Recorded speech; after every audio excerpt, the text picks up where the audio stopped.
Et bonjour ou bonsoir à toi, j'espère que tu rayonnes de santé.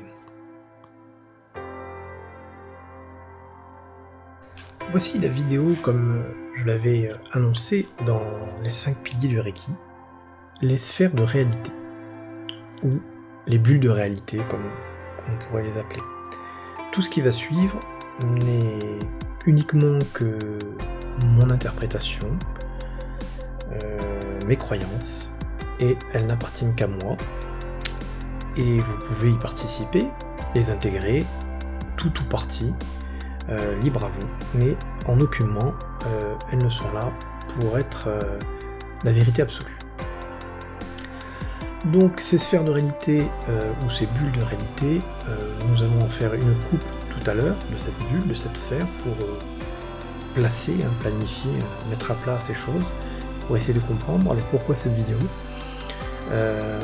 Et bien pour toujours, les vidéos que je diffuse sur cette chaîne, c'est vraiment pour être des outils, des petites graines, des petites choses qui peuvent servir quand on travaille dessus, quand on travaille complètement avec, et en les intégrant, avancer dans une forme de compréhension. Donc en ce qui concerne les sphères de réalité, l'outil travaille sur plusieurs aspects. Donc elle va nous permettre premièrement de travailler sur le détachement de l'ego, de notre nous, de notre moi, de notre personnalité, de ce personnage. Le détachement, je parle de détachement plus que de mort ou de destruction, comme souvent c'est abordé dans certains types d'ésotérisme ou de croyances, c'est de tuer, on parle de tuer l'ego, mais en fait on ne tue rien du tout, il faut surtout rien tuer, puisque l'ego c'est le nôtre et il va durer avec nous toute notre vie, à moins d'atteindre le stade d'éveil ultime, mais sinon l'ego il nous suit tout le temps. Donc vouloir tuer une partie de nous-mêmes, si on veut tuer une partie de nous-mêmes, c'est refuser d'aimer une partie de nous-mêmes. Donc voilà pourquoi je parle et j'aborde plutôt le détachement de l'ego plutôt que la mort de l'ego ou l'écrasement de l'ego, etc. Après on va pouvoir travailler sur les différences. Donc, les différences dans toute leur splendeur, donc différences entre les origines des gens, la couleur des gens, la sexualité des gens, la croyance, les avis politiques de chacun. Vraiment, on va pouvoir travailler dans l'ensemble des différences. Après, donc, nous allons avoir cet aspect, troisièmement, de la réalité de vie, la réalité de vie, c'est-à-dire dans les enseignements, même en Inde, là on va dire, on parle de la Maya, cette illusion de la vie, et dans le cinéma américain, on nous l'a fait entrevoir par les séries des films Matrix, où ce personnage vit sa vie comme tout à chacun, dans son travail, il est informaticien, il travaille dans des grandes tours en verre, et dans ce film, donc, il nous explique que tout ce qu'il est en train de vivre n'est qu'une illusion, qui croyait être sa réalité, mais qui n'en est rien. Cette réalité de vie qui n'est entre guillemets qu'illusoire. C'est-à-dire que bon, elle a une réalité, puisque elle est pour nous la réalité matérielle, cette vibration la plus basse de l'énergie, mais elle n'est qu'une forme de réalité, on va voir ça en détail.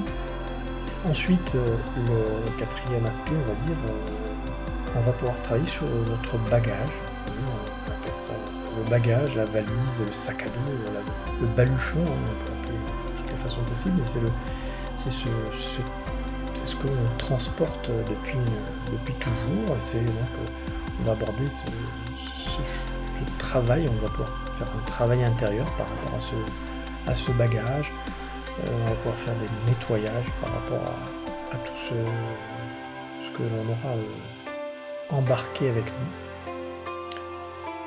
Voilà pour l'outil de cette sphère, à quoi il va pouvoir nous servir si on y travaille suffisamment. Donc nous allons reprendre la bulle et la couper, faire une belle coupe en deux, et donc elle sera à plat, donc du coup on va avoir un cercle. Et donc dans ce cercle, je l'ai coupé en 4 segments. Alors pourquoi en 4? Alors bon, moi j'ai des influences aussi, ça fait partie de mon bagage. Donc le 4 pour les influences d'études du tarot, c'est le 4 c'est le chiffre de la stabilité, voilà. De quelque chose qui est assis, voilà. 4 piliers, 4 murs d'une maison, voilà. Quelque chose qui est fortement ancré. Et puis les 4 éléments, voilà, qui font référence à un peu la globalité des choses, 4 saisons, enfin bref, je vous passe le chiffre 4 qui est assez répandu, je vous laisse faire vos recherches. Donc c'est une façon de les couper, c'est une façon de le chiffrer, il n'y a rien de figé ou de c'est comme ça, c'est pas autrement, il pourrait y avoir que 3 segments, on pourrait mélanger le 1 et le 2, enfin vraiment tout est possible, mais à un moment donné il fallait poser les choses concrètement pour pouvoir en discuter.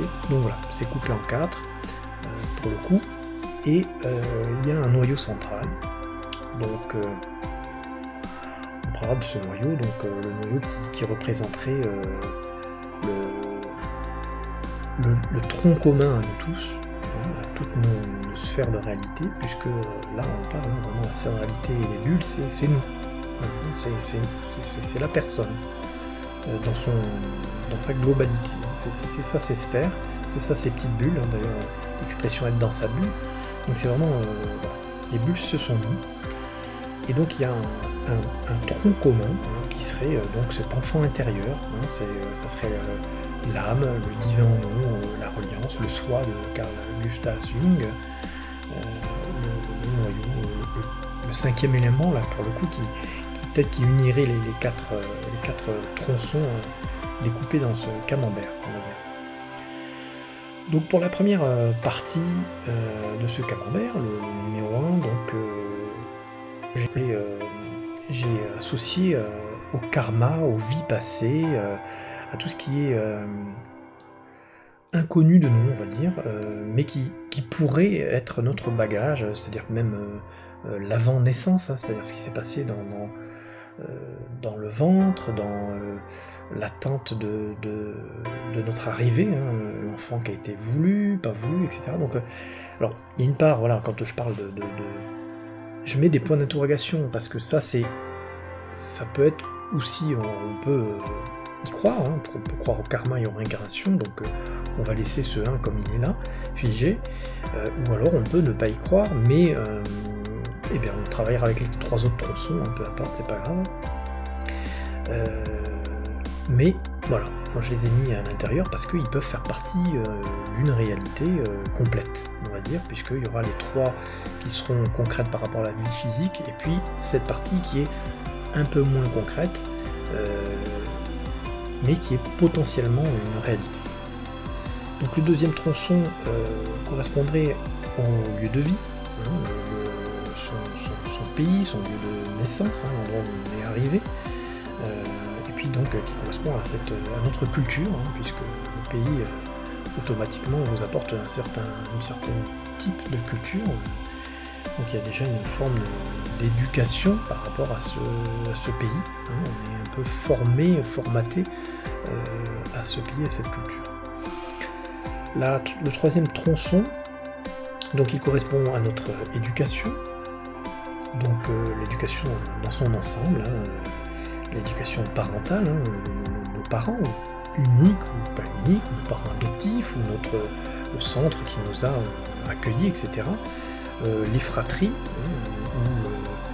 qu'ils soient réels, frères et sœurs, ou dans un foyer d'adoption, les gens qui étaient autour de nous, donc amical, parce que nos amis, les gens qu'on va rencontrer tôt, et puis jeunes, auront une influence sur nous, puisque certains, on va entre guillemets boire leurs paroles, enfin certaines déjà, on va s'approprier quelques textes, quelques mots qui vont nous donner, et puis à l'inverse, on va aussi partager, quoi. Il y a un échange, mais on va retirer des choses qui vont s'inscrire en nous automatiquement. Et puis l'éducation civile, civile, civique,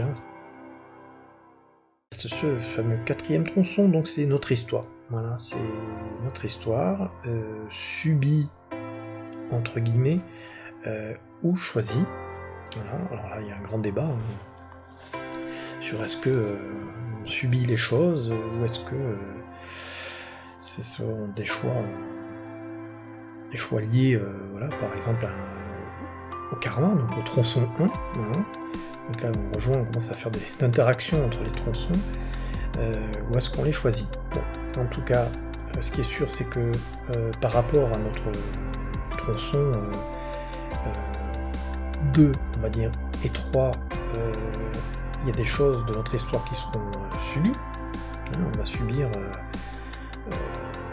cette histoire, cette historique, et puis après, on fait des choix personnels, c'est-à-dire qu'on peut nous apprendre tout à fait, nos parents peuvent tout à fait nous apprendre que mentir, il faut surtout pas, et c'est vraiment proscrit, c'est pas bien, et il faut vraiment pas le faire. Et puis nous, on va choisir dans notre enfance d'adopter ce mode de fonctionnement parce que il va nous correspondre, parce qu'il va nous amener peut-être des choses qu'on n'a pas quand on n'adopte pas ça.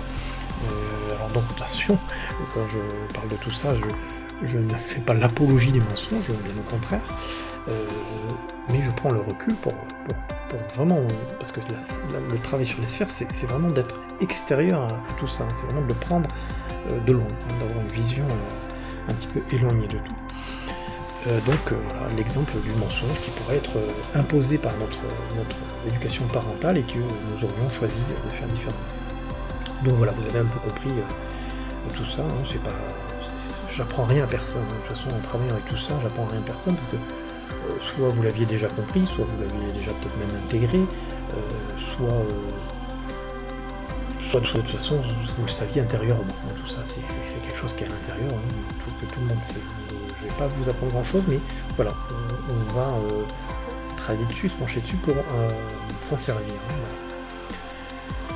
Donc on parlait du détachement de l'ego, donc de se détacher de cette personne, de ce moi, pour être dans cette observation, de n'être que cette conscience. Donc ça c'est le travail un petit peu de ça. Donc comment aborder la sphère et cette clé d'être conscient et observateur de tout ça, se détacher de notre personnage et de cet ego, et bien tout simplement en comprenant que cette sphère, donc qui est notre lieu de naissance, qui est notre éducation, qui est notre histoire, etc., tous les tronçons réunis, tous ces tronçons-là nous amènent à être ce que l'on est au jour d'aujourd'hui.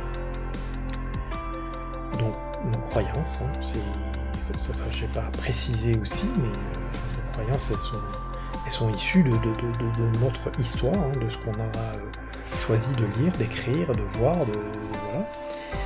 Donc toute cette sphère n'est que unique à nous-mêmes, puisque même des jumeaux qui seraient nés au même endroit, qui auraient reçu la même éducation, si ils étaient amenés à être séparés et à vivre à deux endroits différents sur la planète, ils ne vont pas traverser donc le tronçon 4, la même histoire, peut-être même après, du coup, dans l'éducation, il y aura des changements au niveau amical, au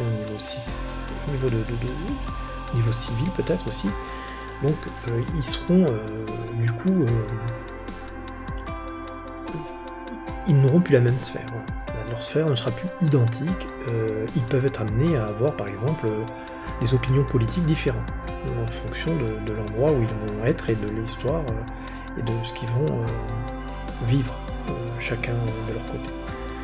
Donc on comprend bien que la sphère, notre bulle, elle est unique, elle n'est qu'à nous, elle n'appartient qu'à nous, et elle n'est uniquement que notre sphère. Donc en comprenant ça, on comprend bien que la sphère des autres n'est pas la même, et si on va plus loin, en prenant du recul, on peut bien comprendre que du coup, nous ne pouvons pas avoir la vérité, nous ne pouvons pas avoir la vraie croyance, nous ne pouvons pas avoir raison et tort, puisque tout est déformé à travers cette bulle, cette sphère qui ne peut pas être la même que quelqu'un d'autre. Ça veut dire que si notre sphère elle avait été différente, qu'on aurait été dans un lieu différent, avec des éducations différentes, des cultures différentes, des fratries différentes, des amis différents, qu'on aurait subi une forme de notre histoire, on en serait probablement à être la sphère de l'autre, en termes de pensée, de croyance, etc. Donc, en comprenant un petit peu que cette sphère, elle est unique, et qu'elle est finalement fragile aux yeux de toutes ces autres sphères, et que pourquoi finalement nous aurions la connaissance ou la croyance ultime, alors que si on avait vécu d'autres choses, on n'en serait pas amené à vivre et à penser de la même façon, eh bien on peut comprendre, et on peut prendre un petit peu de recul avec tout ça, et devenir finalement cet observateur, cette conscience, ce centre, là on va se rapprocher de ce centre, du noyau, de cette partie commune à tous, qui elle serait inchangée. Donc cette partie-là qui serait inchangée, qui serait commune à tous, automatiquement elle ne serait pas empreinte de toutes ces choses-là. Donc on comprend bien qu'elle n'a pas une intelligence particulière, elle n'a pas une pensée particulière, elle n'a pas... voilà. Elle représenterait, on va dire, un aspect du vide. Un aspect un petit peu du vide. Et notre conscience, quand on enlève nos pensées, c'est une prise de... Quand on dit une prise de conscience, c'est-à-dire on a du recul, et on est observateur. Mais il n'y a que ça. Il n'y a qu'une observation. Et hop, on est ni chaud ni froid, ni plus ni moins, ni en colère, ni pas content, on est rien. On est cette conscience, cet observateur, on est là. Voilà. Donc on peut mettre ça en place, on peut travailler là-dessus, ça peut être une clé pour travailler sur justement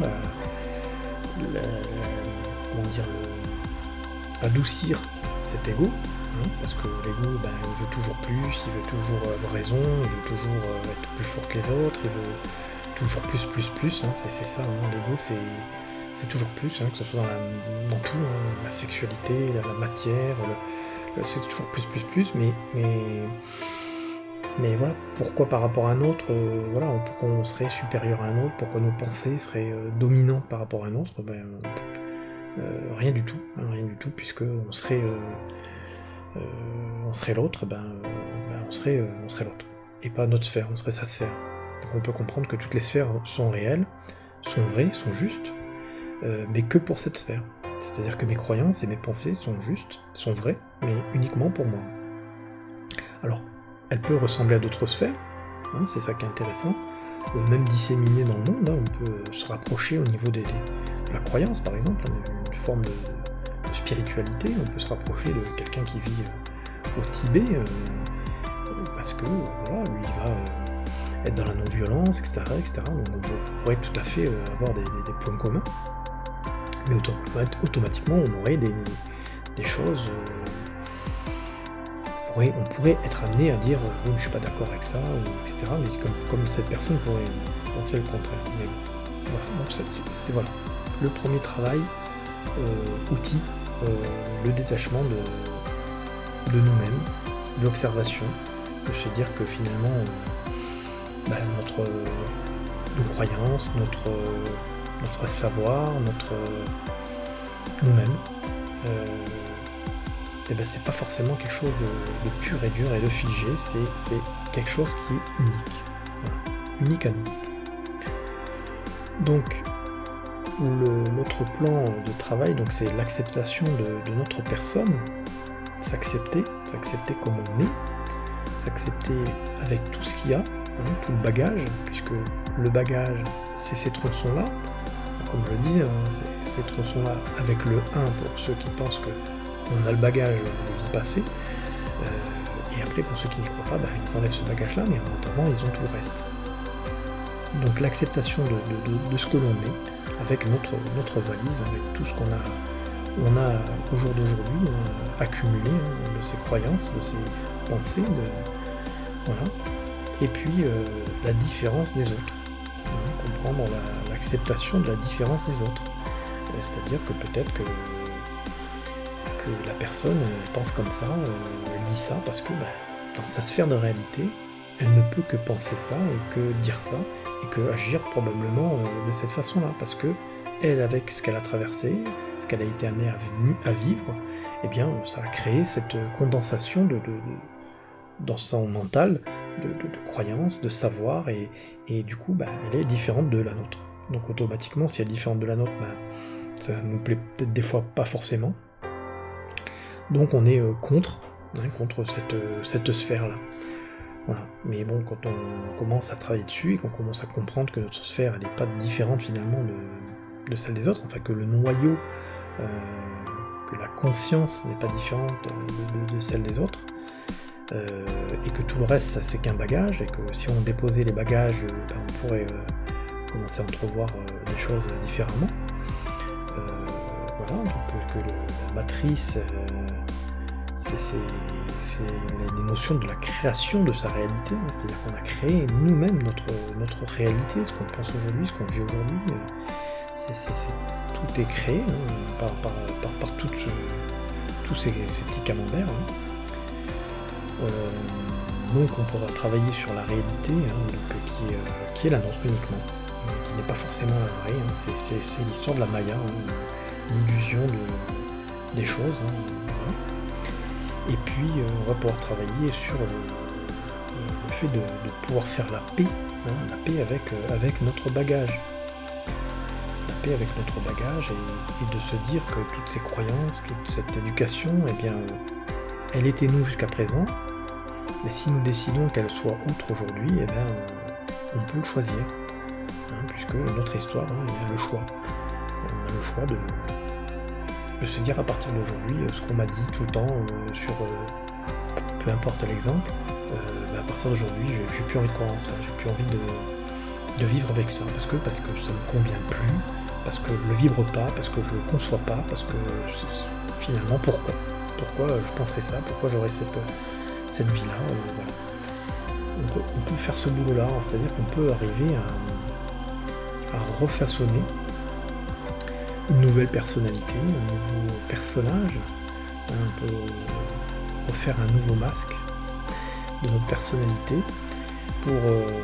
pour avancer dans la vie, mais avoir conscience de tout le reste, de cette sphère, de notre sphère, d'étudier cette sphère, de plonger à l'intérieur de cette sphère, d'aller voir au fond, d'aller vraiment dans la noirceur de tout ce qu'il y a, de tout ce qu'on a vécu, de tout ce qu'on a pensé, de tout ce qu'on a cru, qui n'était forcément que nos croyances, qu'une forme de pensée, qu'on a mis des formes de pensée sur certaines choses, qui étaient uniquement dues à tout ça, à tous ces tronçons, et qui sont pas faux, qui sont vrais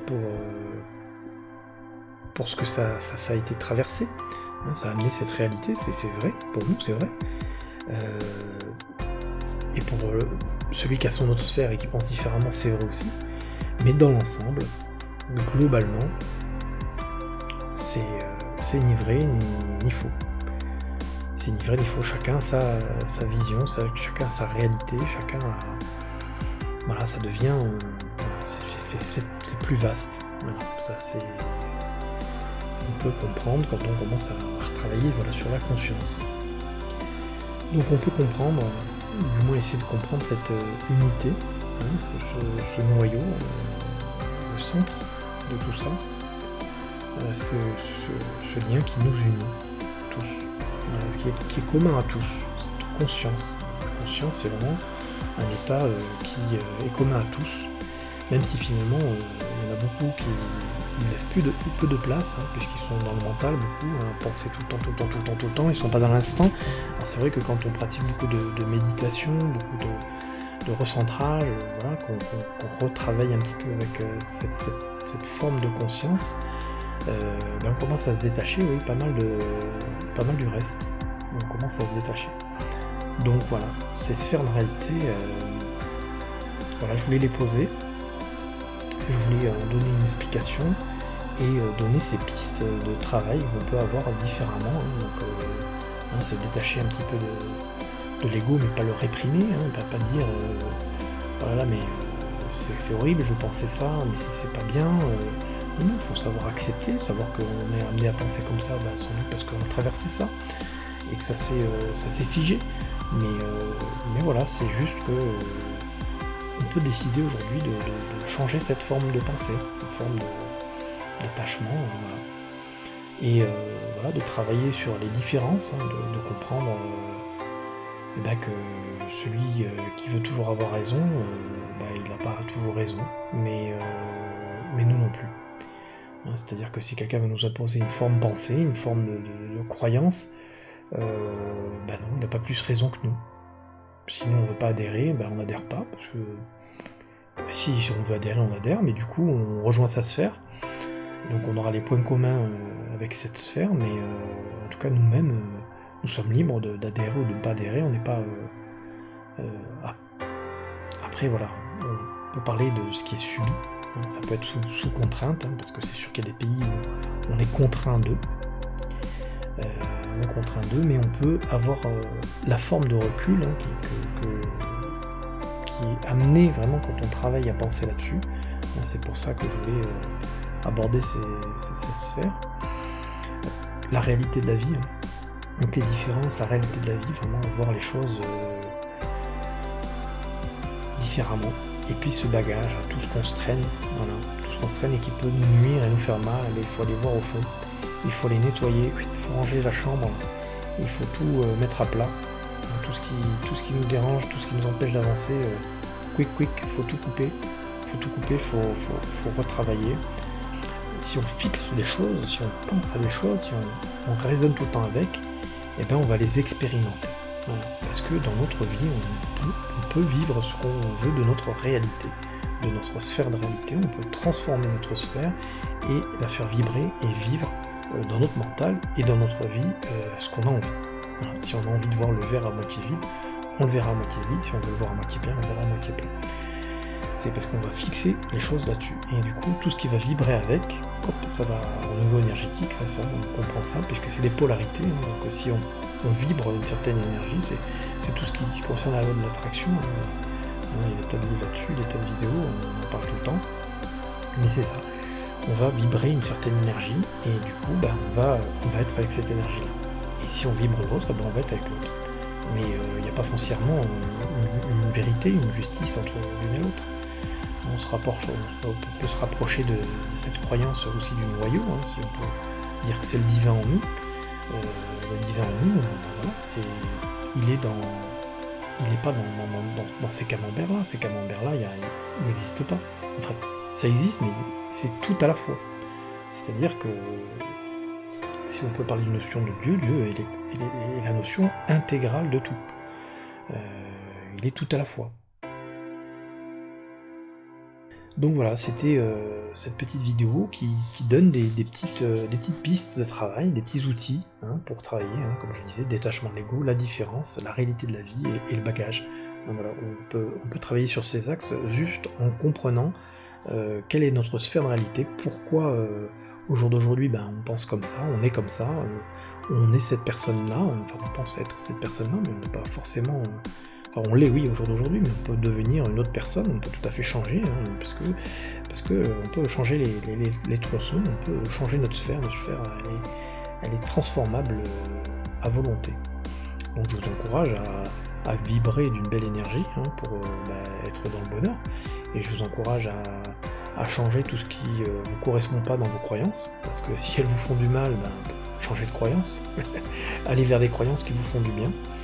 Voilà, essayez de vivre la vie que vous avez envie de vivre. Mais si maintenant vous avez décidé de garder votre sphère, qui vous fait souffrir, là où vous n'êtes pas bien, vous êtes malheureux, vous êtes ceci, cela, bah, si vous la gardez au jour d'aujourd'hui comme ça, bon, bah, vous allez continuer avec cette sphère-là. Voilà. Elle n'appartient qu'à vous. Voilà. Moi, comme les autres, on ne peut pas vous juger, on ne peut pas critiquer, puisque nous, notre sphère, elle est différente de la vôtre, et que la vôtre, bah, si vous avez décidé de la fabriquer de cette façon, elle ne peut être que celle-ci. Voilà. Mais vous pouvez avoir cette bulle, hein, rester dans votre bulle toute votre vie de cette façon-là, et puis partir avec ces formes pensées, ces bulles-là. Mais bon, moi, mon conseil, hein, puisque moi, tout se passe très bien dans ma bulle, bah, c'est d'aborder votre bulle différemment, de voir ce qui pourrait vous faire du bien au niveau de vos croyances, etc., etc. Il y a tout un travail.